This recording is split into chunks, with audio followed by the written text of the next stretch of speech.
I know it's not technically fall. I think that's September 22nd. I think that's the first official day of fall. And man, I used to know this stuff when I taught it, but that's not the vernal equinox or something. It has something to do with the alignment of something. Anyway, first day of fall, September 22nd. So it's not officially fall, and it doesn't feel much like fall, but school's back.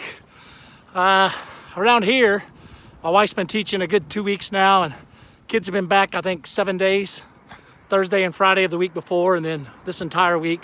So in our area, summer, for all purposes, summer is over. At least the school break idea, vacation season idea of summer. So summer's over. So it got me thinking, just a few minutes ago, right before I turned on the camera here, I was like, what was the high point of my summer? Like, there were some cool things, some rough things, like for all of us, but a lot of cool things this summer. But if I had to list like one high point, what was the high point? And I think I got it. I think I know what I would say. Now, I haven't thought about it a lot, just 10 minutes, but after 10 minutes of thinking about the stuff this summer, I think I'd say this.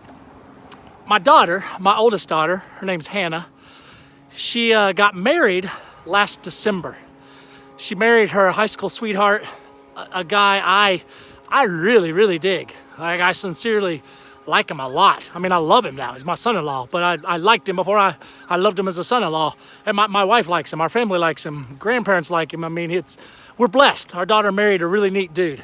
So Hannah got married, and her husband is a United States Marine, which I'm very proud of that too. I pray a ton for him and for his fellow Marines every day. I mean, it's something big on my heart. I'm wearing a bracelet. I wear this bracelet now.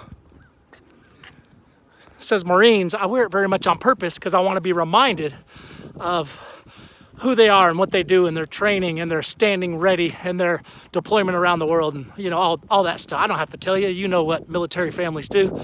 So I try to pray for them. Anyway, Hannah got married to a United States Marine. They got stationed in North Carolina.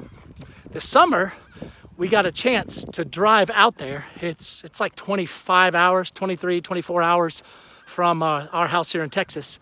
But tagged on to a little vacation in Florida, we went ahead and drove up to North Carolina, and I got to see their house, and I got to see the base, and I got to see where they are doing life. And they'd been out there for about 3 or 4 months. So I got to see and walk like I'm walking now. I did my walking out there on the base each day I think I was out there 3 days. And I just got to see their life, got to see the rhythm of it.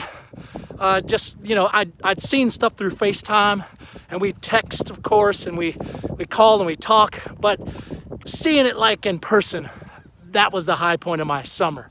And here's maybe why I'm telling you all that. If you'd asked me 30 years ago, or when I was a young, crazy, wild young man, if you'd asked me, what do you hope your summers look like when you grow into your mid-40s? And what's going to be the high point of your summer? I can't imagine saying visiting my daughter and my son-in-law and just seeing their house and seeing a base and seeing how they do life. That would be the absolute high point of my summer. But it was. And here's what I think right now is glorious about it as I talk about it. It just comes back to something that has been true my entire life and is true in any human's life. It really is. I'm not trying to tell you what to think or tell you what should be important to you.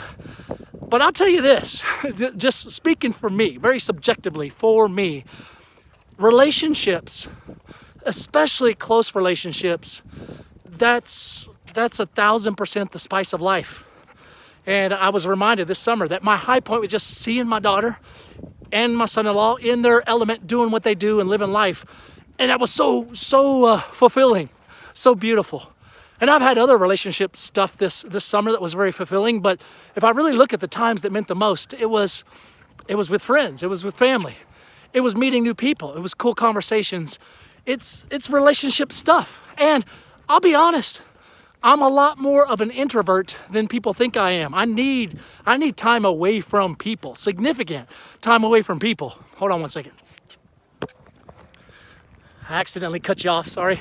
But I need time away from people, but I really need time with people and relationships and that stuff. I do believe it's the spice of life. So I wonder the rest of my life. I really wonder, because I don't know. I wonder if I'll feel the same each summer and each season. Like, what was the high point? Will it always be something because of the people? Not necessarily the activity, not necessarily the coolest place I went or saw, or the check off my bucket list, but will it be the conversations and the relationship and just the human interaction? And I think it will. Even as a person who I'm probably 60% introvert. I really am.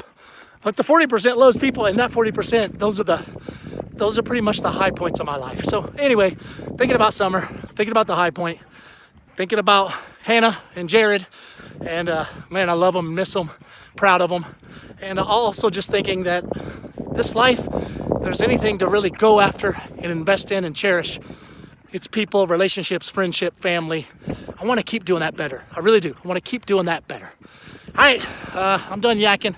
Rhett is playing tug of war. What are you doing? What are you doing? You playing tug of war? I'm trying to film. Can't you see I'm trying to film here? You silly.